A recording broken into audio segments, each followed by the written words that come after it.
கர்த்தரும் ரட்சகருமா இருக்கிற இயேசு கிறிஸ்துவின் நாமத்தினாலே உங்கள் யாவரையும் வாழ்த்துகிறேன். உங்களோடு இருப்பது மிகுந்த பாக்கியம், சந்தோஷமாய் கருதுகிறேன். அன்போடு அழைத்த போதுகிறவர்களுக்கும் குடும்பத்தினருக்கும் நன்றியை செலுத்துகிறேன். கர்த்தர் உங்கள் ஒவ்வொருவரையும் ஆசீர்வதிப்பாராக. கண்களை மூடி நான் மீண்டும் ஒரு விஷயம் ஜெபிப்போமா? Glory, hallelujah, thank you Father. எங்களை அதிகமாய் நேசிக்கிற பரலோகத்தின் பிதாவே, இயேசு கிறிஸ்துவின் நாமத்தினாலும் உடைய பாதபடிகளே வருகிறோம். இவ்வளவு நேரம் உடைய சமூகத்தில் உண்மை துதிக்க எங்களுக்கு கிருபை தந்தீங்களே, ஸ்தோத்திரம். நாங்கள் உயிர் வாழ்கிறதே உண்மை துதிக்க தானே அப்பா.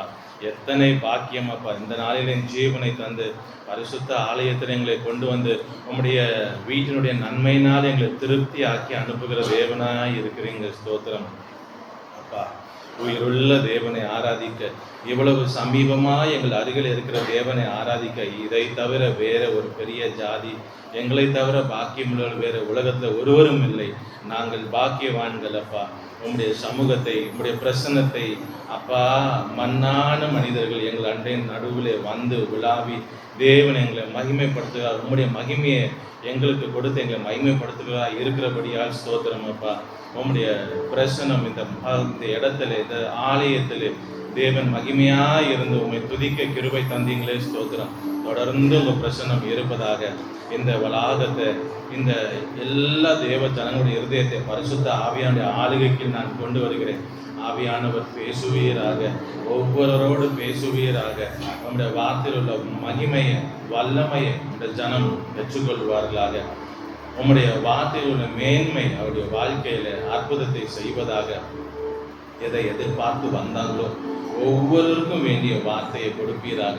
தீர்க்கதரிசன வார்த்தைகள் புறப்படட்டும் அப்பா. உம்முடைய ஜனத்தை நீர் ஆற்றுகிறவர், தேற்றுகிறவர்.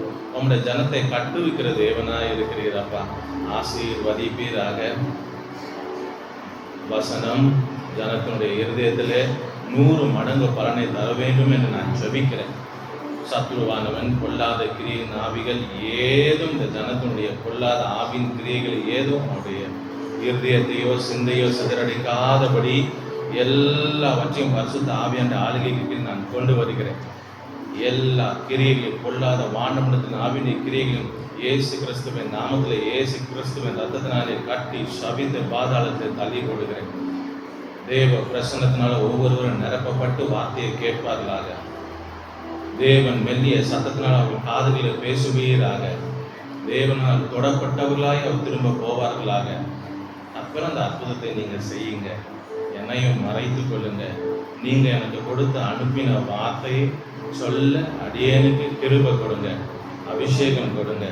என்னை முழுவதும் பரிசுத்த ஆவியினால் நிரப்பி உம்முடைய ஜனத்திற்கு உம்முடைய வார்த்தையை சொல்ல கிருபை தருவீராக. எல்லாரையும் உடைய சட்டைகளின் மறைவிலே மறைத்துக் கொள்ளுங்க. நமக்கு மகிமையை, புதிய கனத்தை செலுத்துகிறோம். இயேசு கிறிஸ்துவின் நாமத்தில் ஜெபிக்கிறோம். ஜெபிக்கிற நல்ல பிதாவே, ஆமென், ஆமென்.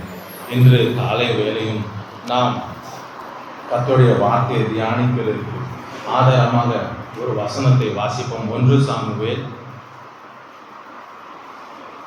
16வது அதிகாரம் 19வது வசனம்.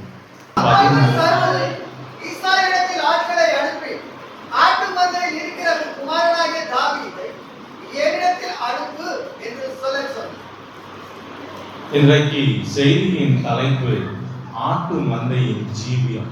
ஆட்டு மந்தையின் ஜீவியம். கர்த்தருடைய பிள்ளைகளே,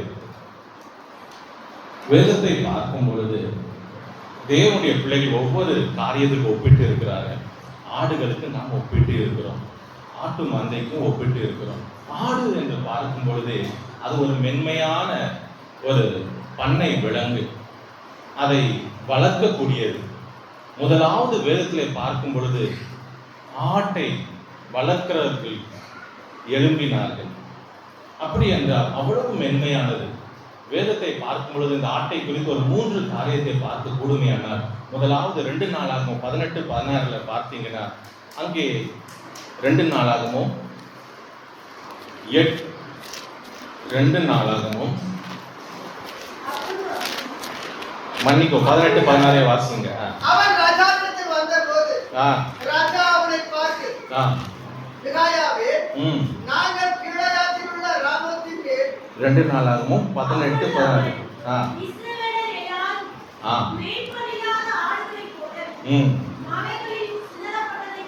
நல்லா கவனிங்க. ஒரு ஆட்டு என்றால் அதற்கு ஒரு மேய்ப்பன் வேண்டியதா இருக்கிறது. அப்படி என்றால் அது ஒரு சார்ந்து வாழக்கூடிய ஒரு விலங்கு. யாரோட உதவியோ அதற்கு ஒரு தேவையா இருக்கு. அதை நடத்துகிறதுக்கு ஒரு மேய்ப்பன் வேண்டும். அதற்கு உதவி செய்ய ஒரு ஆள் வேண்டும். அதுதான் ஒரு ஆடு.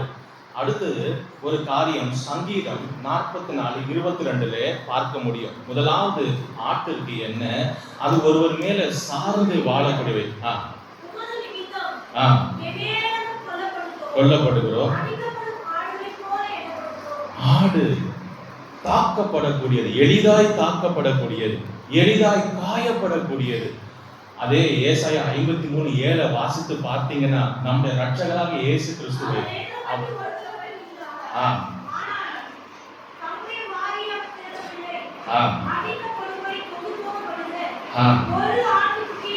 ஒரு ஆட்டுக்குட்டியை போல முன்பாக பாருங்க, வாய் திறவாத இருக்கிறது ஆடு. அது சத்தமிடவே முடியாது. அது எளிதாய் தாக்கப்படக்கூடிய விலங்கு, அது எளிதாய் காயப்படுத்தக்கூடிய விலங்கு. அதால தப்புவித்துக் கொள்ள முடியாது. அதற்கு வேகம் கிடையாது, அதற்கு சக்தி கிடையாது. அதுதான் அந்த ஆட்டினுடைய நிலை. மூன்றாவது ஆட்டை குறித்து பார்க்கும்போது சங்கீதம் 119 176 வாசிக்கலாம். சங்கீதம் 119 176.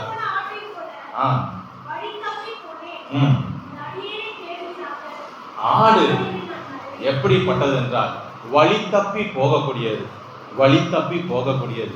முதல்ல பார்த்தோம், அது ஒருவரை சார்ந்து இருக்க வேண்டும், அது உதவி வேண்டி இருக்கிறது. இரண்டாவது பார்த்தோம், அது எளிதாய் தாக்கப்படக்கூடியது, காயப்படுத்தப்படக்கூடிய. மூன்றாவது, அது எளிதாய் காணாமல் வழி தப்பி போய்விடுமா. தேவ பிள்ளைகள், இதுதான் இந்த ஆடினுடைய நிலை. வேதத்திலிருந்து பார்க்கும் பொழுது இதுதான் அதனுடைய நிலை. இதற்கு ஒரு மெய்ப்பெண் வேண்டி இருக்கிறதா இருக்கிறது. என்னாகமம் 27:17 பார்த்தீங்கன்னா மோசே சொல்லுவார், இந்த கர்த்தருடைய சபை மெய்ப்பெண் இல்லாத ஆட்டுகளை போல் இருக்கக்கூடாது. அப்படி என்றால் சபையை ஆடுகளோடு ஒப்பிடுகிறார். தாவீது 2 சாமுவேல் 24:17 சொல்லுகிறார், நான் தானே பாவம் செய்தேன், இந்த ஆடுகள் என்ன செய்தது? யார? இஸ்ரவேல் ஜனத்தை. அப்படியே வரும் பொழுது பார்க்கும் பொழுது சங்கீதம் 103 என்ன வாசிக்கிறோம் என்றால், தேவன் அந்த வசனத்தை இந்த ஜனங்கள் சங்கீதம் 103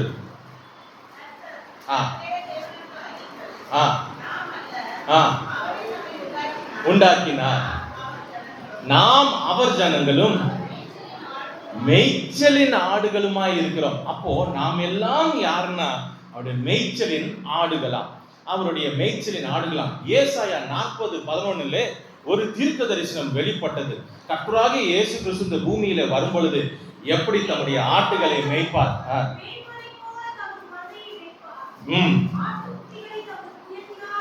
புயத்தினால் சேர்ப்பார். இதே காரியத்தை பூமியில வந்து அவர் செய்தார். மத்தேயு 9:26 இல்ல 36 நினைக்கிறேன். மத்தேயு 9:36. மத்தேயு 9:30 திரளான ஜனங்களை கண்டு தோய்ந்து போனவர்களும் படியா மனதுருகினார். நல்லா கவனிங்க, என்ன தீர்க்க தரிசனம் அவருடைய ஊழியத்தை குறித்து சொல்லப்பட்டதோ அநேக தீர்க்க தரிசனங்களை இதையும் அவர் செய்தார். பிரதானமாக அந்த ஊழியத்தை குறித்து சொல்லப்பட்டது ஏசாயா 61:1 பார்க்க முடியும். ஆனால் இதுவும் அவர் செய்ய வேண்டியது, அதை செய்தார். ஜனம் அந்த இடத்துல திரளான ஜனம், புறஜாதிகளும் சேர்ந்து இருக்கலாம். அதே அடுத்த அதிகாரத்தை 10:6 வாசிக்கும் பொழுது அப்போஸ்தலர்களை குறித்து அங்கே சொல்லும் பொழுது, மன்னிக்கவும், இஸ்ரவேல் ஜனங்களை, காணாமல் போன இஸ்ரவேல் ஜனங்களை குறித்து சொல்லுகிறார். 9:36 முழு ஜனம் ஆடுகள் என்று கூப்பிடுகிறார். அடுத்து 10:6 நம்முடைய இஸ்ரவேல் வீட்டார், அவர்களையும் காணாமல் போன ஆடுகள். அடுத்து 10:26 வாசிங்க.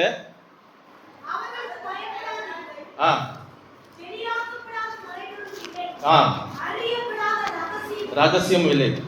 10:16 ஆடுகளை அனுப்புகிறது போல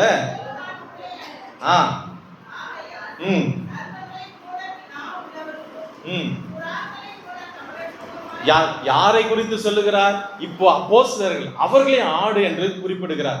அப்போஸ்தலர் அவர் தேர்ந்தெடுத்தார். ஊழியத்திற்கு அனுப்பும் பொழுது முதல்ல எல்லா ஜனங்களும், அடுத்து இஸ்ரவேல் ஜனமும், அடுத்து அப்போஸ்தலர்களும் ஆடுகள் போல. கர்த்தருடைய தேவனுடைய பிள்ளைகளே, ஆடுகள் அவருடைய ஜனமாய் இருக்கிறது. அதான் எபிரேயர் 13:20 வாசிக்கிறோம். பெரிய மேய்ப்பன் அவர். அடுத்து 1 பேதுரு 2:25 நான் நினைக்கிறேன் 24-25 அவர் மேய்ப்பர் கண்காணியமானவரிடத்திலே வந்து சேர்ந்தோம் என்று. பாருங்க எவ்வளோ நல்ல தேவன். நீங்க எசேக்கியேல் 34 யோவான் 10 வீட்டிலே போய் வாசிங்க, ரெண்டுத்தையும் ஒன்றுபடுத்தி வாசிங்க. அவர் எவ்வளவு மனம் தன்னுடைய ஆட்டிற்காக பாரம் கொண்டு எப்படி மேய்ப்பேன் என்று அவர் சொல்லுகிறார். ஆனால் செய்தி இன்றைக்கு அதற்குள்ள இல்லாதனால அதற்குள்ள போக வேண்டாம். இப்பொழுது இந்த தேவன், ஆடுகள் என்றால் நாம், ஆட்டு மந்தை என்ன ஒரு கூட்டம், ஆட்டு மந்தை கூட்டம். புதிய ஏற்பாட்டில் வரும் பொழுது அவர்தான் பிரதான மேய்ப்பன் என்று இருக்கிறார். கண்காணியாக பரிசுத்த ஆவியானவரை வைக்கிறார். அடுத்து மேய்ப்பனாக மேய்க்க ஒரு போதகரை வைத்து சபையிலே ஆடை மந்தையை வைக்கிறார். இதிலிருந்து நீங்க விளங்கி கொள்ளலாம், ஒரு ஆட்டு மந்தை என்றால் எப்படி, எதில் இருக்க வேண்டும், எதற்கு கீழாக இருக்க வேண்டும், என்ன செய்ய வேண்டும் என்று. ஆனால் ஏனென்றால் அதற்குள்ள நான் போகாமல் ஆட்டு மந்தையின் ஜீவியத்திலே அதில் உள்ள குறிப்பை நான் உங்களுக்கு சொல்லுகிறேன். ஏன்னா ஒரு பொதுவாக ஒரு ஆட்டினுடைய சுபாவமே அது பின்தொடரக்கூடியவை, அது பின்தொடரக்கூடிய மெய்ப்பனை பின்தொடர்கிறது. இதிலிருந்தே நீங்க புரிந்து கொள்ள முடியும் நாம் யாரை பின்தொடர வேண்டும். பின்தொடர ஜீவியம் என்றால் எப்படியாப்பட்டது. ஒரு ஆட்டினுடைய சுபாவமே பின்தொடர்கிற சுபாவம், அவருடைய கால்களின் நடைகளை பின்தொடர்கிற கூட்டம். சரி, இன்றைக்கு செய்தி ஆட்டு மந்தையின் ஜீவியம். இதிலே ஒரு 10 காரியத்தை நான் காண முடிந்தது. ஆவியானவர் காண்பித்து கொடுத்தார். ஆனால் நேரம் இல்லாத அப்படின்னா எவ்வளவு நேரத்தை எவ்வளவு சொல்ல முடியுமோ அதை மாத்திரம் சொல்லுகிறேன். இந்த ஆட்டு மந்தையின் ஜீவியம் என்ன? இந்த ஆட்டு மந்தையின் ஜீவியத்திற்குள்ள போனாதான் ஒவ்வொரு தேவ பிள்ளையும் அந்த வழியாய் அந்த வழி பாதையில் ஊடுருவ போனாதான் மேன்மையை நீ அடைய முடியும், நீ உயர்வை காண முடியும். நீ மேன்மையான உயர்வை காண வேண்டுமே என்றால், கர்த்தர் உன்னை உயர்த்த வேண்டுமே என்றால், கர்த்தர் உனக்கு உயர்ந்த ஸ்தானங்களிலே உன்னை நிற்க பண்ண வேண்டுமே ஆனால் நீ ஆட்டு மந்தையின் ஜீவியத்திற்குள்ளாக நீ போய் ஆக வேண்டும். இந்த ஆட்டு மந்தையின் ஜீவியத்திலே முதலாவது ஆவியானவர் காண்பித்து கொடுத்தது காணக்கூடியது என்னென்றால், இந்த ஜீவியம் எப்படியாப்பட்ட ஜீவியம்? இது ஒரு புறக்கணிக்கப்பட்ட ஜீவியம். 1 சாமுவேல் 16வது அதிகாரம் 11வது வசனம்.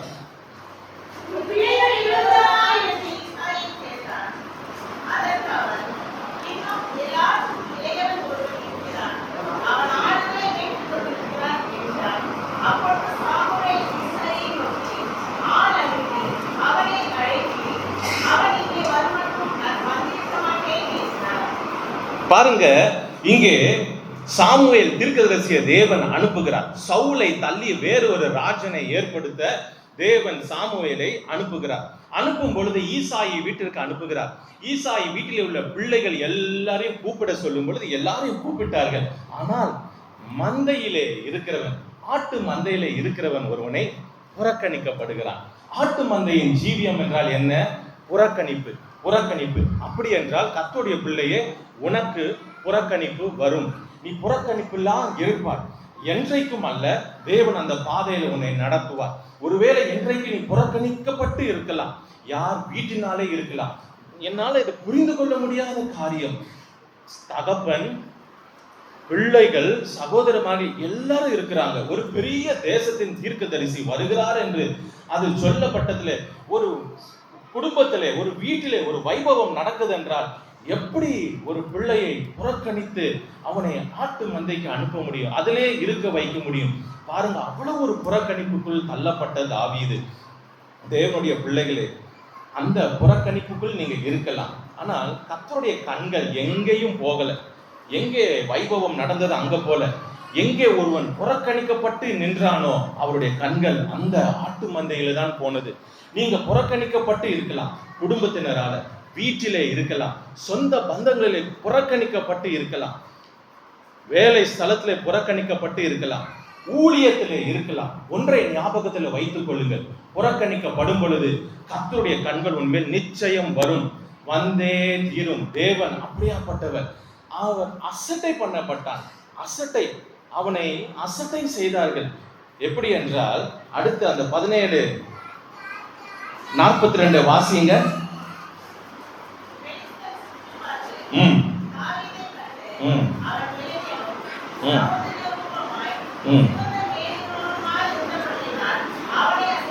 அவனை அசட்டை பண்ணினார்கள். அசட்டை. நீ என்ன பெரிய காரியத்தை செய்து விட முடியும்?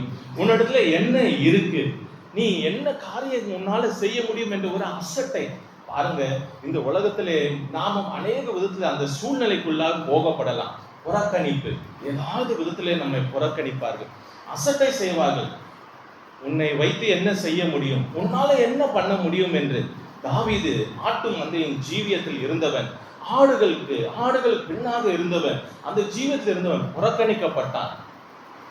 யோபனுடைய சரித்திரத்தை பார்க்கும் பொழுது 19:18 நீங்க பார்த்தீங்கன்னா, சிறு பிள்ளை கூட என்னை அசட்டை செய்கிறார்கள். ஒரு நாள் எனக்கு எல்லா செல்வமும் இருந்தது, என்னை சுற்றி பிள்ளைகள் இருந்தார்கள், வேலைக்காரர் இருந்தால், நான் ஒரு வார்த்தையை சொன்னா அதை அப்படியே செய்வான். இன்றைக்கு என்னை விட்டு ஆஸ்தி போய்விட்டது, என்னை விட்டு அந்தஸ்து போய்விட்டது, என்னை விட்டு எல்லாம் எடுபட்டு போன உடனே சின்ன பிள்ளை கூட என்னை அசட்டை பண்ணுகிறது என்று சொல்லுகிறார். அப்படிப்பட்ட சூழ்நிலை தான் ஆட்டு மந்தையின் ஜீவியம்.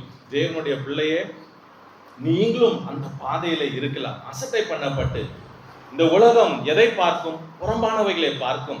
அந்தஸ்து இருக்கா, செல்வம் இருக்கா, பணம் இருக்கா, படிப்பு இருக்கா, அதே தான். ஆனால் நம்ம ரட்சகராக இயேசு கிறிஸ்து அப்படிப்பட்டவர் அல்ல. அவர் அதை பார்க்கிறதல்ல. புறக்கணிக்கப்பட்டவனே, தள்ளப்பட்டவனே, அசட்டை பண்ணப்பட்டவனே, அவருடைய கண்கள் போகிறது. இன்றைக்கும் அதே கண்கள். புறக்கணிக்கப்பட்டு நீ இருக்கலாம். எங்கே புறக்கணிக்கப்பட்டாயோ? வீட்டிலே இருக்கலாம், அசட்டை பண்ணப்பட்டு இருக்கலாம். வீட்டிலிருந்து நீ வேலை இடத்திலே, எல்லா இடத்துலையும் ஊழியத்திலே நீ அசட்டை பண்ணப்பட்டுக்கலாம். அவருடைய கண் உண்மையிலே வரும். தாவீதின் மேல அவர் கண் போனது. ஆனால் போன கர்த்தர் எப்படி அந்த நிலையிலிருந்து உயர்த்தினார் என்றால், ஒரு காரியத்தை செய்தார். அதே 16:11 வாசித்தீங்கன்னா, அவன் வரும் மட்டும் அங்க இருக்க சொல்லி எந்த நோக்கத்திற்காக தேவன் அனுப்பினாரோ அதை செய்தார். நீ எழுந்து அவனை அபிஷேகம் பண்ணு. நீ புறக்கணிக்கப்பட்டவன், நீ அசட்டை பண்ணப்பட்டவன், ஆனால் உன் மேல ஒரு அபிஷேகத்தை தேவன் போடுவார். அந்த அபிஷேகம் தான் உன்னை மகா மேன்மையாய் மாற்றிவிடும். அந்த அபிஷேகம் தான் உன்னை புறக்கணிக்கப்பட்ட, அசட்டை பண்ணப்பட்டு இருந்த இடத்திலே நீ மேன்மை அடைய செய்யும். அபிஷேகம் உன்னை உயர்த்தும். அபிஷேகம் உன்னை எல்லா இடத்திலையும் நடத்தி செல்லும். உனக்கு ஒரு கிரீடத்தை கொடுக்கும் அபிஷேகம். அபிஷேகத்தை நிரம்ப நிரம்ப நிரம்ப கர்த்தருடைய பிள்ளையே, எது இருக்கோ இல்லையோ, நீ புறக்கணிக்கப்பட்ட, அசட்டை பண்ணப்பட்ட இடத்திலே நீ அபிஷேகத்தை நிரம்பிக் கொண்டே இரு. தேவன் காலம் வரும், அவருடைய கண்கள் உண்மையிலே நிச்சயம் படும். தேவன் வாக்குத்தத்தம் பண்ணினவர், மாறாதவர். உன்னை அதே இடத்துல அவன் மகா மேன்மையாய் உயர்த்துவார். தாவீது வர வரைக்கும் நின்றார்கள். அந்த இடத்துல வந்து யோசித்து பாருங்க, இவன் வர வரைக்கும் அப்படியே நின்று போனது. இவன் வந்த பிறகு தைல குப்பியை எடுத்து அபிஷேகம் பண்ணினான். அபிஷேகம் எல்லாவற்றையும் வாழ்க்கையில செய்யும். என்றைக்கு அபிஷேகம் பண்ணப்பட்டானோ அன்று முதல் அவன் மென்மேலும் உயர்ந்து கொண்டே வந்தான். ஒரு பக்கம் சோதனை இருந்தது, மெய்தான், ஆனாலும் உயர்ந்து கொண்டே வந்தான். அபிஷேகம் எல்லாவற்றையும் செய்ய நம்மை பலப்படுத்தி நடத்துகிறது. யெகூ என்று ஒரு மனிதன் இருந்தான், உங்களுக்கு தெரியும். ஒரு சாதாரண சேனாதிபதி. அவன் ஆகாப் என்ற ராஜாவுக்கு சேனாதிபதியா இருந்தான். சபிக்கப்பட்ட ஒரு ராஜா, இஸ்ரவேலின் ராஜா. அவனுடைய வம்சம் சபிக்கப்பட்டது. அதற்கு ஒரு சேனாதிபதியா இருந்தான். கர்த்தருடைய கண்கள் அவன் மேல வந்தது. அவனுடைய எந்த இடத்துல இருக்கிறான் பாருங்க, சபிக்கப்பட்ட இடத்துல இருந்த அவன் மேலேயும் கர்த்தருடைய கண் வருகிறது. வந்த மாத்திரத்துல எலிசா தீர்க்கதரிசி ஒரு தீர்க்கதரிசி கிட்ட தைல குப்பியை கொடுத்து அனுப்புகிறான். நீ போ, யெகூவை அபிஷேகம் பண்ணு. எந்த நேரத்துல அபிஷேகம் வந்து யெகூ மேல நின்றதோ அப்பவே எலியா தீர்க்கதரிசியால கூட யெசபேலை அழிக்க முடியவில்லை. ஓடி பயந்து நின்றான். ஆனால் அபிஷேகம் மேல வந்த உடனே யெகூ எழும்பி பாகாலின் தீர்க்கதரிசி அழித்தது மாத்திரமல்ல, பாகாலின் கோயில்களை எல்லாம் சுட்டரித்து போட்டான். யெசபேலை கொன்று போட்டான். அப்படியாப்பட்ட அபிஷேகம் கர்த்தருடைய பிள்ளையே, உன் மேலே அந்த அபிஷேகம் இருக்கு. நீ புறக்கணிக்கப்பட்டதை பார்த்து கொண்டு இருக்காத, அசட்டை பண்ணப்பட்டதை பார்த்து கொண்டு இருக்காத. அபிஷேகத்தை நிரம்பி கொண்டே இரு. அபிஷேகம் உன்னை மேன்மைப்படுத்தும். நீ நினைத்து கூட பார்க்காத இடத்தை உன்னை கொண்டு போய் நிறுத்துகிறது ஒன்றே ஒன்றுதான், அபிஷேகம் மாத்திரம்தான். யெகூவை ராஜாவாய் மாற்றி தேவன் சொன்னது என்னவென்றால், என் இருதயத்தில் உள்ளதையெல்லாம் நீ செய்தாய். எலியா தீர்க்கதரிசி செய்யாதத எவ்வளவு அழகாக தேவன் ஒரு சாதாரண ஒரு சேனாதிபதியை வைத்து செய்தார் பாருங்க. கர்த்தருடைய பிள்ளையே, அவரால் எல்லாவற்றையும் செய்ய வல்லமை உள்ளவர். அவர் சிறியவனை புழுதிலிருந்து எடுத்து உயர்த்துகிறவர் அல்லவா, எவரையும் மேன்மைப்படுத்துகிற தேவன் அல்லவா. ஆகவே அபிஷேகம் உன்னை உயர்த்தி விடும். எல்லா இடத்திலையும் யெப்தாவை பாருங்க, நியாயாதிபதிகள் 11ஆம் அதிகாரம் என்ன சொல்லுகிறது? குடும்பத்தினர் புறக்கணித்தாங்க, நீ பரஸ்திரியின் குமாரன், நீ இங்க இருக்கக்கூடாது, துரத்தி விட்டார்கள். ஆனால் கர்த்தருடைய ஆவியானவர் அண்மையில் இறங்கினார் என்று வாசிக்கிறோம். பெரிய ஜெயத்தை கொடுத்தார். இன்றைக்கும் அதே அபிஷேகம் உங்க மேல தேவன் அதிகமா இந்த நாளிலே ஊற்றுவாராக. அந்த அபிஷேகத்தினாலே நீ ஜெயிப்பாய். நீ எல்லாவற்றையும், நீ புறக்கணிக்கப்பட்ட இடத்துல, நீ அசட்டை பண்ணப்பட்ட இடத்துல நீ மென்மேலும் உயருவாய். அபிஷேகம் உன்னை உயர்த்தி கொண்டே போகும். நீ நிரம்ப நிரம்ப நிரம்ப கர்த்தருடைய ஆவியினால் நிரப்பப்பட கர்த்தர் உன்னை உயர்த்தி கொண்டே போவார். இரண்டாவது, ஆட்டு மந்தையின் ஜீவியம். இரண்டாவது, ஆட்டு மந்தையின் ஜீவியம். அதற்கு முன்பதாக ஆமோஸ் 7:15 ஒரு முறை வாசிப்போம். ஆமோஸ் 7:15. ஆமோஸ் 7:15.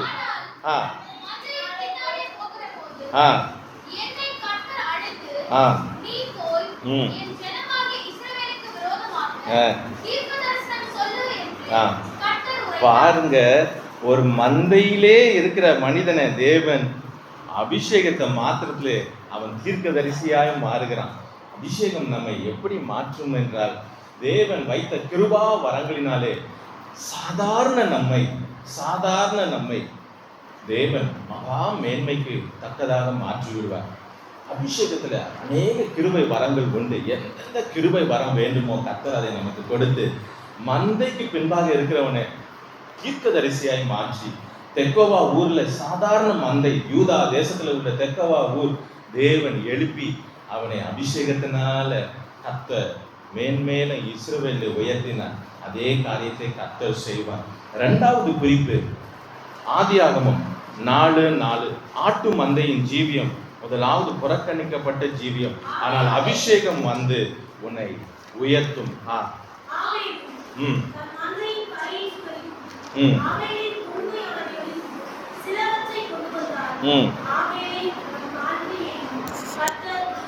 அங்கீகரித்தார். இரண்டாவது குறிப்பு, ஆட்டு மந்தையின் ஜீவியம் என்னவென்றால், கர்த்தருக்கு சிறந்ததை கொடுக்கிற ஒரு ஜீவியம். கர்த்தருக்கு சிறந்ததை கொடுக்கிற ஒரு ஜீவியம். கர்த்தருடைய பிள்ளைகளே, இந்த அருமையான இந்த காரியத்தை வாசிக்கும் பொழுது வேதத்திலே பாருங்க, முதல் பெற்றெடுத்த பிள்ளைகள் காயின் ஆபேல் கர்த்தருக்கு காணிக்கையை கொண்டு வருகிறார்கள். இந்த ஆபேலை குறித்து புதிய ஏற்பாட்டு எல்லா இடத்திலையும் வாசிக்கிறோம். இவன் ஒரு மேன்மையான பலியை செலுத்தினான் என்று எபிரேயர் 11:4 வாசிக்கிறோம். இவன் நீதிமான் என்று பெயர் பெற்றான் என்று தெரியும். விசுவாசத்தினாலே செய்தான் தெரியும். நல்லா கவனித்து பாருங்க, இந்த இடத்துல கர்த்தருக்கு சிறந்ததை கொடுத்தான் இவன். 4ஆம் வசனத்தை பார்த்தீங்கன்னா 2 காரியம் போடப்பட்டிருக்கிறது. அவன் கொழுமையானவை தலையீற்றுகள். தலையீற்றுனா முதல் பிறக்கிற ஃபர்ஸ்ட் லிம்ஸ். அத தேவன் பின்பு கட்டளையாக கொண்டு வந்தார் பாருங்க. யாத்திராகமம் 34:19. யாத்திராகமம் 34:19.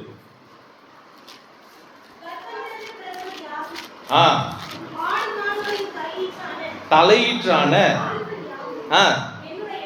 என்னுடையவைகள். லேவியராகமம் 27:26 வாசிக்க கேட்போம். 27:26. தலையீற்றானவைகள் கர்த்தருடையது ஆகையால்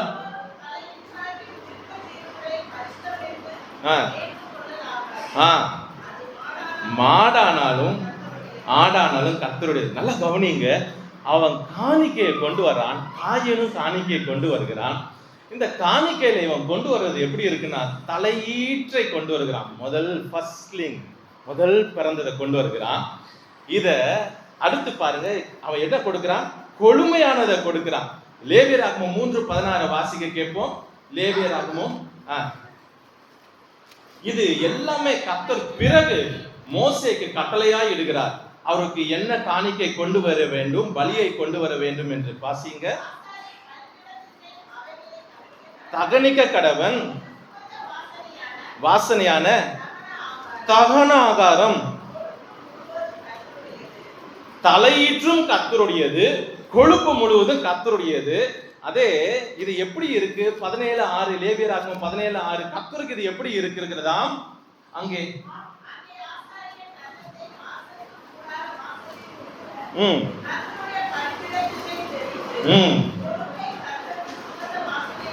சுகந்த வாசனையா இருக்கு. கர்த்தருடைய பிள்ளைகளே, யோசித்து பாருங்க, எப்படி ஆபேலுக்கு இது எப்படி இந்த வெளிப்பாடு வந்தது? எப்படி தலையீற்ற கொடுக்கணும்னு தெரிஞ்சது? எப்படி கொழுமையானதை கொடுக்கணும்? இது கர்த்தருடையதாச்சே. இது மோசேயின் காலத்துல தானே பிரமாணமாக வருகிறது. எப்படி என்றால், முதலாவது நான் என்ன சொல்லணும்டா, இந்த அவன் கர்த்தருக்கு சிறந்ததை கொடுத்தான். எப்படி கொடுக்க முடிந்ததுனால், அவன் தேவனை யார் என்று அறிந்திருந்தான். தேவனை அறிகிற அறிவு அவனுக்குள் இருந்தது. நல்லா கவனியுங்க, எப்படி தெரியும் இது கர்த்தருக்கு பிரியம் என்று? காயினும் காணிக்கையை கொண்டு வந்தான், இவனும் கொண்டு வந்தான். கர்த்தர் அங்கீகரித்தார் அவனுடைய காணிக்கையை. நான் விசுவாசிக்கிறேன், இவன் தன் பெற்றோர்களை பார்த்திருப்பான். இவன் பெற்றோர்களுக்கு தேவன் ஒரு தோல் உடையை செய்து கொடுத்திருந்தார். எல்லாருக்கும் தெரியும், தோல் உடையை செய்து கொடுத்தார். இவர்கள் அத்திலையை அவர்கள் பாவம் செய்த பிறகு அந்த பழத்தை புசிக்க கூடாது என்ற பழத்தை புசித்த மாத்திரத்திலே அவர்கள் நிர்வாணிகள் என்று அவர்கள் கண் திறக்கப்பட்டு அவர்களுக்கு தெரிந்த உடனே அத்திலைகளை எடுத்து தைத்து கொண்டார்கள். தேவனுடைய இரக்கம், கிருபை, அன்பு, அவர் ஒரு தோல் உடைய அவர்களுக்கு உடுத்தினார். இதை பார்த்திருப்பான் பிள்ளைகள். நான் விசுவாசிக்கிறேன், ஆபேல் கேட்டிருப்பான், என்ன உங்களுக்கு இந்த தோல் உடை? அவர்களும் அதை வெளியேற பெற்றதாய் உடுத்தியிருந்திருப்பாங்க. ஏன்னா அந்த தோட்டத்திலிருந்து துரத்தப்பட்டார்கள். அவர்களுக்கும் தேவனுக்கும் உள்ள உறவை காண்பிக்கிறது இந்த வெறும் இந்த தோல் உடை மாத்திரமே. அதை விசேஷித்த விதமாய் பாதுகாத்து அதிலே அது ஆனந்தம் கொண்டு இருந்திருப்பாங்க. அப்ப ஆபேல் கேட்டிருப்பான், என்னம்மா இது, என்னப்பா இது? அவங்க சொல்லியிருப்பாங்க, எங்களுடைய நீதி தந்தையானது, எங்களுடைய பாவத்தினால நாங்கள் இழந்து விட்டோம் தேவனோடு உள்ள ஐக்கியத்தை, தேவனோடு உள்ள உறவை இழந்து விட்டோம். ஆனால் அவரோ இரக்கமாய், கிருபையாய், அன்பாய் ஒரு பலியை செலுத்தி, ஒரு ஆட்டை எடுத்து பலி செலுத்தி, அதனால இந்த தோல் உடையை எங்களுக்கு கொடுத்தார். இதை இவன் பார்த்திருப்பான். அப்படி என்றால் இது தேவனுக்கு பிரியமானதோ? இது தேவன் மிகவும் நேசித்து தானே இதை செய்தார். அதுல ஒரு அன்பு இருந்ததில்லை. கர்த்தருடைய அன்பு, தேவனுடைய அன்பு அதுல இருந்ததில்லை. அன்புனால தானே மன்னித்தார். அன்பு தானே அவர் திரும்ப இரக்கமுட செய்தது. அந்த அன்பு தானே திரும்ப இவர்களுக்காக, ஐயோ இந்த அத்திலேயே அதிலே தைத்தவர்களை வெளியே அனுப்பி இருக்கலாமே. இல்லை இல்லை, இருக்கட்டும், ஒரு பாவம் மன்னிக்கப்படட்டும், மூடப்படட்டும். நிர்வாணியா இருக்கிற ஒரு மூடுகள். எசேக்கியேல்ல வாசிக்கிறோம், எசேக்கியேல், நான் கடந்து போகும் பொழுது நீ நிர்வாணியா இருந்தாய். நிர்வாணியா இருந்தாய். தேவ பிள்ளைகளே, பாவம் இருந்தால் நம்முடைய வஸ்திரம் விலகிடும். ஆனால் தேவன் பாருங்க, நிர்வாணியாய் இருந்தவனை நான் பார்த்தேன். மிதிக்கப்படுவதற்கு ஏதுவாய் இருந்தாய், ஆனால் என் போர்வையை, என் வஸ்திரத்தை உன்மேல் விரித்து நீ பிழைத்திரு என்று சொன்னேன். அது எதனால அப்படி அவர் செய்கிறார்? அன்பு. அன்புனால தானே செய்கிறார். ஏன்னா வேதம் என்ன சொல்லுகிறது? தேவன் தம்முடைய ஒரே பேரான குமாரனை பூமிக்கு கொடுத்தார். எதனால? அவ்வளவாய் நேசித்தார். அன்பு இருக்கிறதுனால தேவன் அதை செய்தார். அப்போ நீங்க 1 யோவான்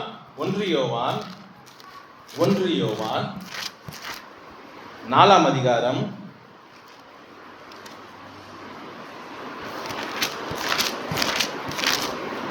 4ஆம் அதிகாரம் 19ஆம் வசனம் வாசிங்க. அவர் முந்தி நம்மிடத்தில் அன்பு கூர்ந்தபடியால் நாமும் அவர்தான் முந்தி அன்பு கூர்ந்தபடியால் நாமும் அன்பு கூறுகிறோம். அப்போ தேவன் முந்தி அன்பு கூர்ந்து இந்த காரியத்தை அப்போ ஆபேல் கவனித்து பார்த்து கொண்டிருக்கிறார். இது அன்பினால வந்ததோ? இது அன்போ?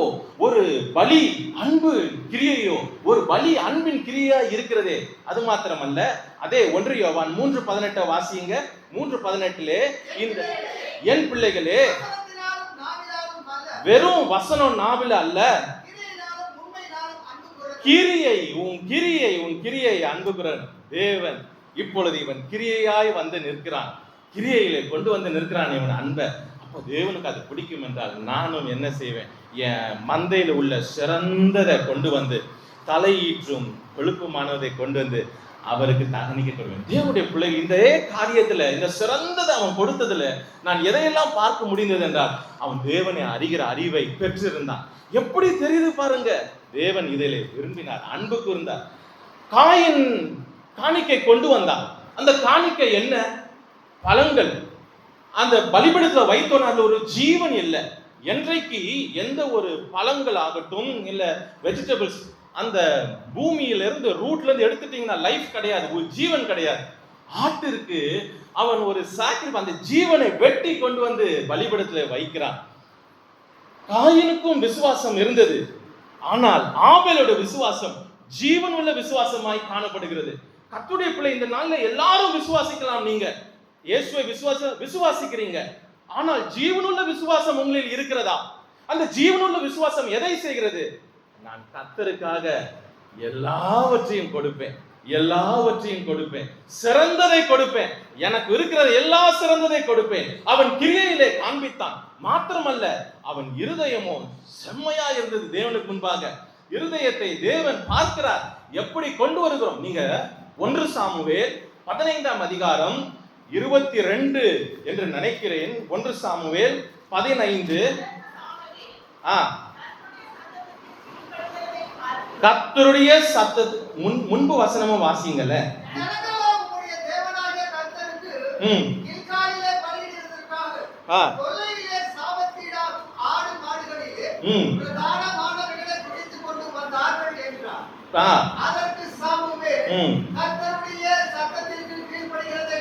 கீழ்ப்படிவதை பார்க்கிறோம் இருக்குமோ?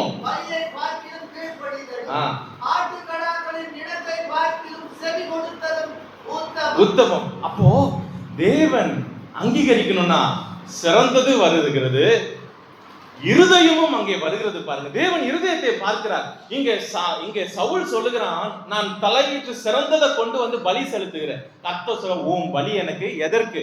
உன் பலி எதற்கு? உன் இருதயமே என்னிடம் செப்பரேட்டப்பட்டு இல்ல, நீ கீழ்ப்படிதல் இல்ல, உன் பலி எனக்கு எதற்கு? கர்த்தருடைய பிள்ளைகளே, இருதயம் நாம் கொடுக்கிற கிரியை, அன்பின் கிரியை, மிக ரெண்டும் ஒன்றாய் போகுது பாருங்க. தேவன் அதை பார்க்கிறார். உங்களுக்கு தெரியும், தேவன் எந்த அளவுக்கு நம் காணிக்கை கொடுக்கிறோம், எதெல்லாம் பண்ணுகிறோம்ன்ற பார்ப்பதில்லை. இருதயத்திலிருந்து எதிலிருந்து அவர்கள் தருகிறார்கள், எந்த நிலையிலிருந்து கொடுக்கிறார்கள். எப்படி அந்த ஏழை விதவை போட்டதை அங்கீகரித்தார் பாருங்க. அதான் நம்முடைய தேவன். இவனும் தலையிட்டு தானே, சவுல் அதை தானே சொல்றான், பெஸ்ட் நான் வைத்திருக்கிறேன். ஆனா கர்த்தர் அங்கீகரிக்கலாம். அப்போ ஆபேல் எப்படி இருந்தது? அவன் இருதயம் செம்மையா இருந்தது.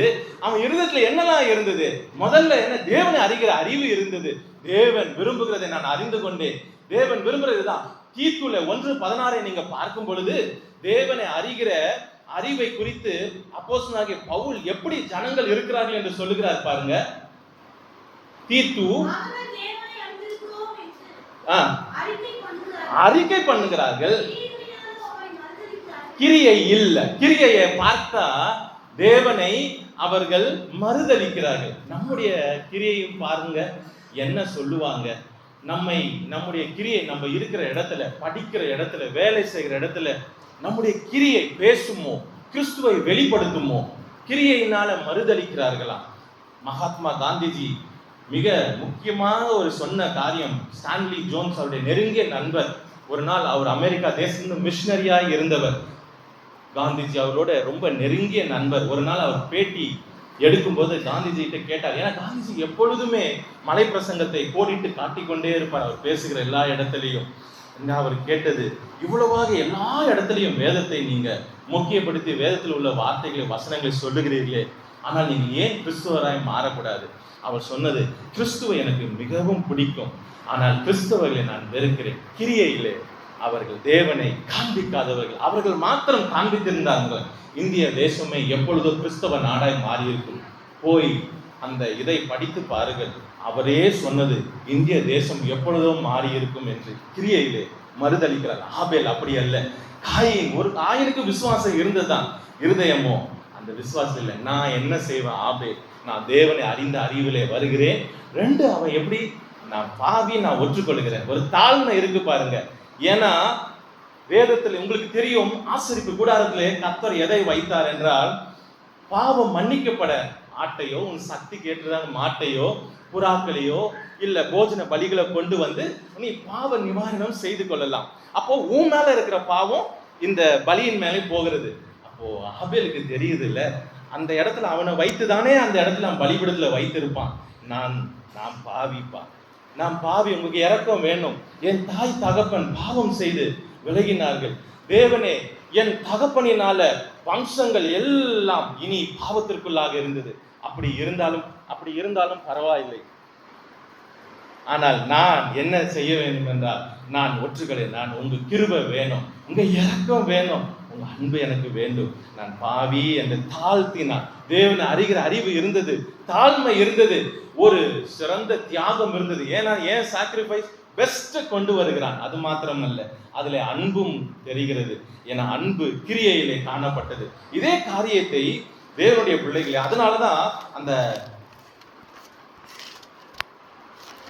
1 யோவான் 4 அதிகாரம் 3 அதிகாரம் 12 வசனம் வாசிங்க. 1 யோவான் 3:12. 1 யோவான் 3:12 உண்டாயிருந்து இருக்க வேண்டாம். கிரியைகள் பொல்லாதவைகளும் தன் சாக்கு கிரியைகள். அவன் கிரியையிலே அன்பை காண்பித்தான், கிரியையிலே நீதியை காண்பித்தான். அதனாலதான் எபிரேயர் 11:4 சொல்லுது, அவன் மரித்தும் இன்னும் பேசப்படுகிறான், மரித்தும் இன்னும் பேசப்படுகிறான். அது மாத்திரமல்ல, கர்த்தர் என்ன கொடுத்தாருன்னா, அந்த அழகாக இருக்கு, தேவன் அங்கீகரித்தார். ஆங்கிலத்தில் பார்த்தீர்கள்னா, God had respect unto him. Respect, மரியாதை. கர்த்தருடைய பிள்ளைகளே, தேவன் யார் என்றால் நம்மை நேசிக்கிறவர். God is love. தேவன் எல்லாரையும் நேசிக்கிறவர், எல்லாரையும் பாவியும் அவர் நேசிக்கிறவர், பாவத்தை வெறுப்பவர். ஆனா ரெஸ்பெக்ட் என்று சொல்லும் பொழுது சிலருக்கு மாத்திரமே கிடைத்தது. அவனுக்கு கிடைத்தது பாருங்க, he had respect unto him. ஒரு மரியாதையா, சிங்காசனத்தில் வீற்றிருக்கிற தேவன் ஒரு மண்ணான மனிதனுக்கு ஒரு மரியாதை என்றால் யோசித்து பாருங்க, எவ்வளவு கனமான ஒரு காரியத்தை அவன் செய்தான். யாரும் இல்ல, வேத வசனம் இல்ல, பரிசுத்த ஆவியானவர் இல்ல. ஆனால் அவனுக்கு இருந்ததை அவன் தேவனை அறிகிற அறிவிலை எடுத்துக்கொண்டு தாழ்மை உள்ளவனாக அன்பினால தியாகத்தினால கர்த்தருக்கு செய்து தேவனே அதை பார்த்து மரியாதையை செலுத்தினான். நீங்களும் நானும் அந்த நிலைக்கு வர வேண்டும். தேவன் எல்லாரையும் நேசிப்பது உண்டு, ஆனால் சிலரை மாத்திரம் பார்த்து ரெஸ்பெக்ட் மரியாதை கொடுப்பார். யார் அவர்கள்? கர்த்தருக்காக சிறந்ததை கொடுக்கிறவர்கள், கர்த்தருக்கு சிறந்ததை கொடுக்கிறவர்கள். அது இன்னொரு வசனத்தை, இன்னொரு சம்பவத்தை பார்ப்போமே. யோவான் 12 அதிகாரம் 2 வாசிடலாம்ல, 2 6 வரைக்கும் வாசிங்கல, கவனிங்க அந்த இடத்த. ராவிருந்து பண்ணினார்கள்.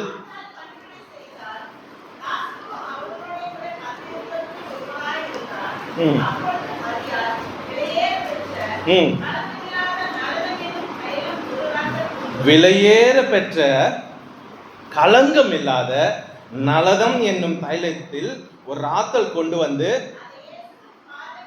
பூசி துடைத்தால் நிறைந்தது.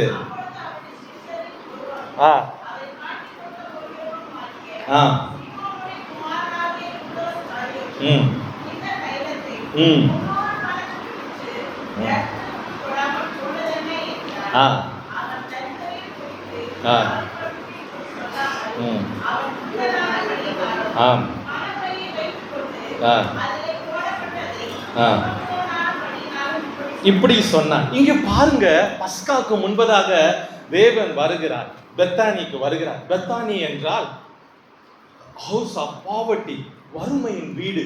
அது ஒரு அர்த்தம், பல அர்த்தங்கள் உண்டுல, இது ஒரு அர்த்தம், வறுமையின் வீடு.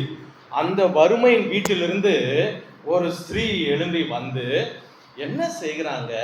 விலையேற பெற்ற, நீங்க இது ஆபேல்ல எதை பார்த்ததோ, தேவனை அறிகிற அறிவு, தியாகம், அன்பு, தாழ்மை, அப்படியே இதில் நாம் பார்க்க முடியும். நல்லா பார்த்தீங்கன்னா அவ்வளவு இதுல வரும் பாருங்க. மார்த்தாள் பணிவிடை, அவள் மரியா வெளியேற பெற்றது. அவன் என்ன செய்யறான்? வெளியேற பெற்றதை கொடுத்தா. அதே போல வெளியேற பெற்றது எவ்வளவு வெளியேற பெற்றனா, இதனுடைய களங்கமில்லாத நலதம் ஏறத்தாழ வேத ஆராய்ச்சியாளர்கள் சொல்ல ஒரு வருஷத்தினுடைய அது சம்பளம், ஒரு வருஷம். அதை அப்படியே கொண்டு வந்து உடைத்து அவர் பாதத்திலே பூசுகிறார். அன்புக்கு அடையாளம் அது.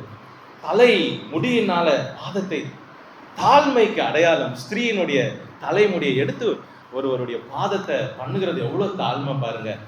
தேவனை அறிகிறாரு. யாருக்குமே அங்க இருக்கிறவங்க எல்லாம் என்ன சொல்றாங்க? இது எதுக்கு? இது வீண் செலவாச்சு.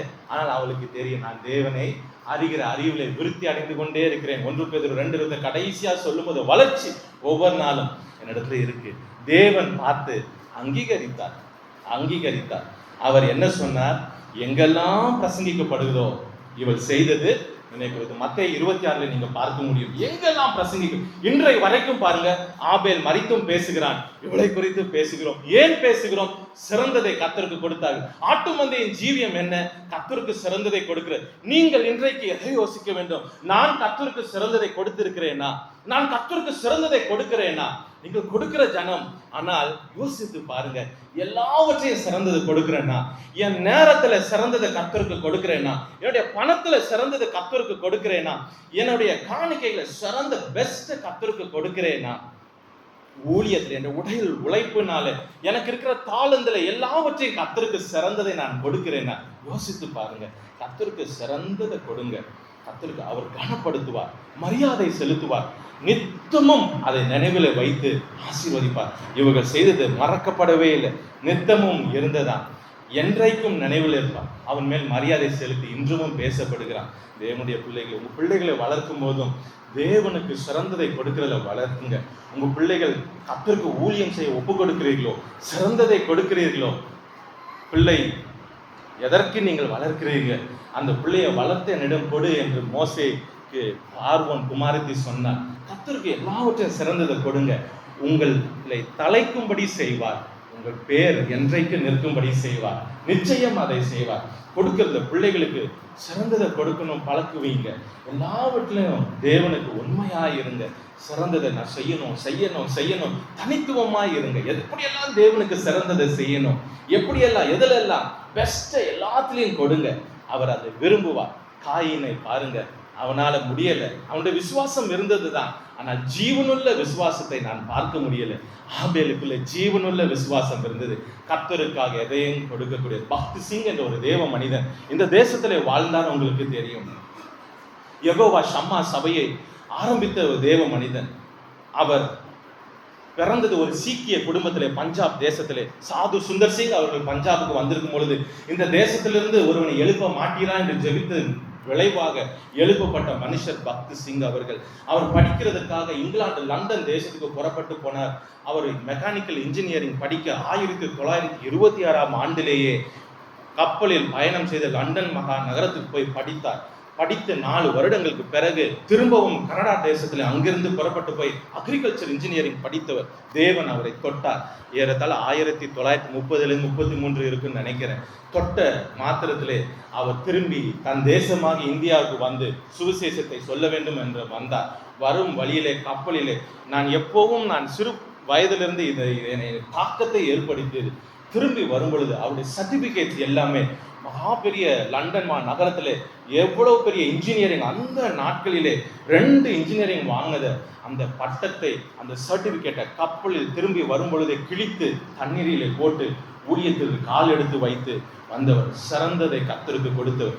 இன்றும் அவர் ஆரம்பித்த சபைகள் இருக்கு. சிறந்ததை கொடுங்க. எதிலெல்லாம் முடியுமோ சிறந்து கொடுங்க. சின்ன சின்ன காரியத்தின் பெஸ்ட்னா கர்த்தருக்கு மாத்திரம் வையுங்க, மனுஷனுக்கு வைக்காதீங்க. அவர் உங்களை கனப்படுத்துவார். 3வது வேகமாக ஆட்டு மந்தையின் ஜீவியம். எப்படியாப்பட்ட ஜீவியம்? ஆட்டு மந்தையின் ஜீவியம் அது ஒரு ஆபத்து நிறைந்த ஜீவியம். 1 சாமுவேல் 17ஆம் அதிகாரம் 34-37. 1 சாமுவேல்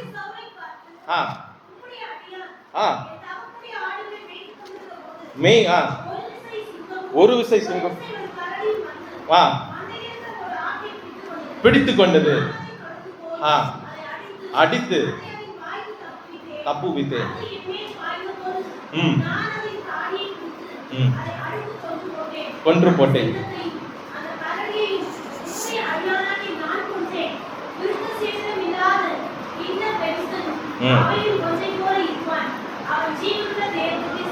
சேனைகளை நீந்தித்தானே. மாட்டு மந்தையின் ஜீவியம் புறக்கணிக்கப்பட்ட ஜீவியம், கர்த்தருக்கென்று சிறந்ததை கொடுக்கிற ஜீவியம். மூன்றாவது, அது ஆபத்து நிறைந்த ஜீவியம். நீங்கள் போகிற பாதையில் ஆபத்து நிறைந்து இருக்கிறதோ, அது தாவீது ஆட்டு மந்தையில இருந்தவன் போன பாதை. அங்க என்ன வருகிறதாம்? சிங்கம் ஒரு விசை வந்ததாம், கரடி ஒரு விசை வந்ததாம். நிறைய அர்த்தங்கள், ஆவிக்குரிய அர்த்தங்கள் இதற்கு உண்டு. கரடிக்கு என்று சொல்லும் பொழுது ஆவிக்குரிய அர்த்தங்கள் அன்னைக்கு, ஆனா 2 ஆவியானவர் முக்கியப்படுத்தினது. ஒருவேளை யாரோ ஒருவர் அந்த பாதைக்குள் இருக்கலாம். ஆவியானவர் முக்கியப்படுத்தின 2 அடையாளத்தை அந்த கரடிக்கு ஒப்பிடலாம். ஒன்று,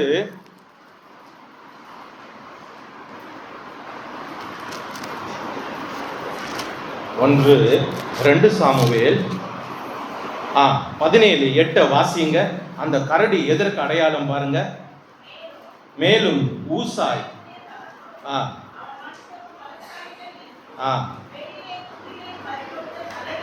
கரடியை போல மனம் மெரிகிறவர்கள். பாருங்க, ஒரு எரிச்சல் கொண்டது கரடி. தேவ பிள்ளையே, எரிச்சலின் ஆவி கொண்டது. பாருங்க, மனம் இருக்கிற பிட்டர்னஸ் இன் சோல், உள்ளத்திலே பகையை வைத்துக் கொண்டே இருக்கிறது. சன்பலாத்து, தொபியா அவர்கள் எரிச்சல் அடைந்தார். நெகேமியா 4:1-7 நீங்க பார்க்க முடியும். நேரம் இல்லாதபடிலாம் வாசிக்க வேண்டாம். அதை பார்த்தீங்கன்னா எரிச்சல் கொண்டார்கள். தேவனுடைய ஆலயத்தை, இந்த மதிலை கட்ட விடாமல் தடை செய்ய வேண்டும் எரிச்சல் கொண்டு. காயின் எரிச்சல் அடைந்தான். ஏன்? அவன் சகோதரனுடைய கிரியை தேவனுக்கு முன்பாக நீதியா இருக்கிறது. எரிச்சல். கரடி வருகிறது என்றால் இந்த ஆபத்து நிறைந்த ஜீவியம் இது உனக்கும் கரடிகள் வரும். ஏன்? என்ன கரடி? எரிச்சல் கொண்டு உனக்கு முன்பாக எழுந்திருப்பார்கள். நீ நம்பவே முடியாது இவர்களா. கரடி பார்த்தீங்கன்னா ரொம்ப அமைதியா இருக்கக்கூடியவை. இந்த சிங்கத்தை போல, இந்த டைகருக்கு புலியை போல அவை ஆக்ரோஷமாக இருக்க முடியாதவைகள். ஆனா கரடி பாருங்க அவ்வளவு மெய்தலா இருக்கிறது. அப்படிதான் மறைந்து இருந்தது. இன்னொரு காரியத்தை அந்த கரடிக்கு ஒப்பிட முடியும். அந்த வசனத்தையும் வாசிக்க கேட்போம். புலம்பல் 3:10 வாசிங்க. புலம்பல் 3:10. புலம்பல் 3:10. கரடி எப்படியாப்பட்டது? அது எரிச்சல் கொண்டது. பதிவிருக்கிற மறைவாய் உனக்கு கண்ணி வைத்திருக்கிறது. உனக்கு இங்கிருந்து கண்ணி வரும் என்று தெரியாது. இந்த மனிதரிடத்திலிருந்து உனக்கு ஆபத்து வரும் என்று தெரியாது. அதுதான் கரடி. அப்படியே அமைதலா நல்லவர்கள் போல தோற்றம் அளிக்க உன்னால் நிதானிக்க முடியாது, அறிந்து கொள்ள முடியாது. கரடி அப்படியாப்பட்ட ஆவி கொண்டது, எரிச்சல் கொண்டது. அப்படியே மாத்திரமல்ல, மனம் எரிகிறது. பிட்டர்னஸ் இன் சோல். நீ முன்னேறுகிறது, நீ மேன்மேல் உயரதை பார்த்து உள்ளத்தில் வேதனைப்பட்டு கொண்டே இருக்கிறது. சமயம் வாய்த்தால் ஈட்டியை பாய்த்து விடுவார்கள், சமயம் வாய்த்தால் கல்லை எறிந்து விடுவார்கள். பாருங்க, தாவீது கூட இருந்தவங்க எல்லாம் கடன்பட்டவர்கள், ஒடுக்கப்பட்டவர்கள். அவர்களுக்கு அவன் அடைக்கலம் கொடுத்தான். எப்படி நன்றியா இருந்திருக்கணும்? அடைக்கலமே இல்லாதவர்களுக்கு அடைக்கலம் கொடுத்தான். ஆனால் சமயம் ஒன்று வந்த உடனே கல்லை எடுத்து எரிய ஆரம்பித்தார். அதுதான் கரடியின் சுபாவம். மனம் எரிகிறவர்கள் எப்பொழுதும். நீ ஒரு காரியத்திலே ஒரு வீழ்ச்சின்னா உடனே கல்லை எடுத்து பாய்ந்து விடுவார்கள், ஈட்டியை எரிய விடுவார்கள். தேவ பிள்ளையே, கரடி அப்படியாப்பட்ட ஆபத்து நிறைந்த ஜீவியம். சிங்கத்தை பார்க்கணும் வேகமாக. ஒரே ஒரு வசனத்தை வாசிங்க. நிறைய வசனம் வேண்டாம். 1 வேண்டாம். 1 பேதுரு 5:8 ஆமோஸ் 3:8 வாசிங்க. 1 பேதுரு 5:8.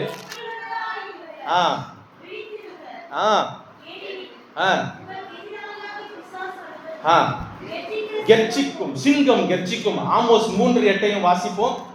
சிங்கம் கெர்ச்சிக்கும், கரடியை போல் அல்ல. இது மகா கெர்ச்சிப்பு கொண்டு தெளிவாக உனக்கு தெரியும். உன்னை பயம்படுத்துகிற காரியம். யார் பயப்படாதிருப்பான்? அப்படி என்றால் கெர்ச்சிக்கிறது என்ன? சிங்கம் என்ன? உன்னை பயப்படுத்துகிற காரியம். கரடி எரிச்சலும் மனமெருகு கொண்டு பதிவிருக்கிறது. உனக்காக, உன் வீழ்ச்சிக்காக உன்னை எப்பொழுது தள்ளலாம் அமைதியா காத்து கொண்டு இருக்கிறது. சிங்கம் கெர்ச்சித்து கொண்டே இருக்கிறது.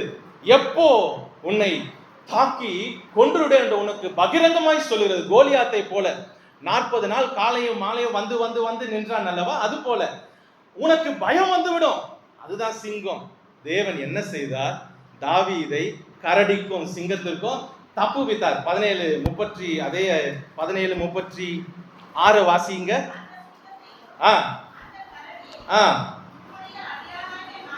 கொன்றே நீ கொள்ளுவாய். தேவனுடைய பிள்ளையே, உனக்கு விரோதமாய் எழும்புகிற கரடியின் ஆவியோ சிங்கத்தின் ஆவியோ நீதான் கொள்ளுவாய். தேவன் அதை உனக்கு கிருபை தருவார். அடுத்து அவன் என்ன செய்கிறான்? 37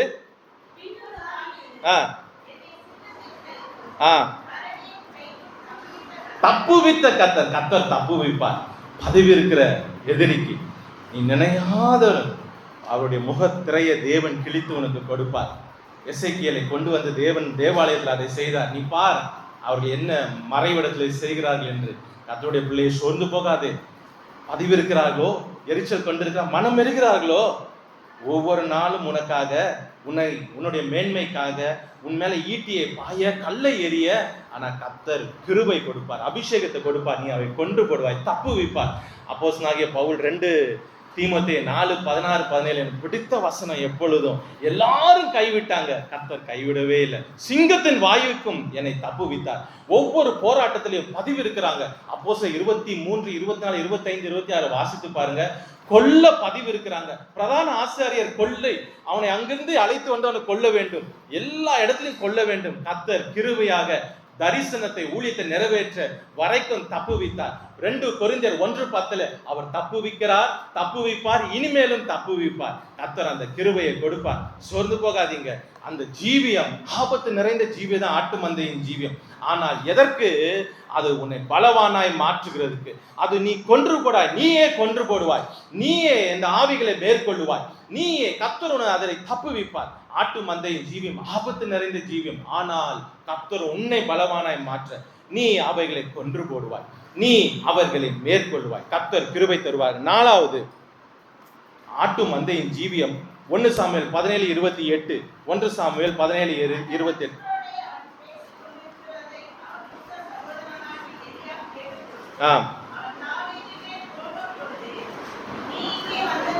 என்ன?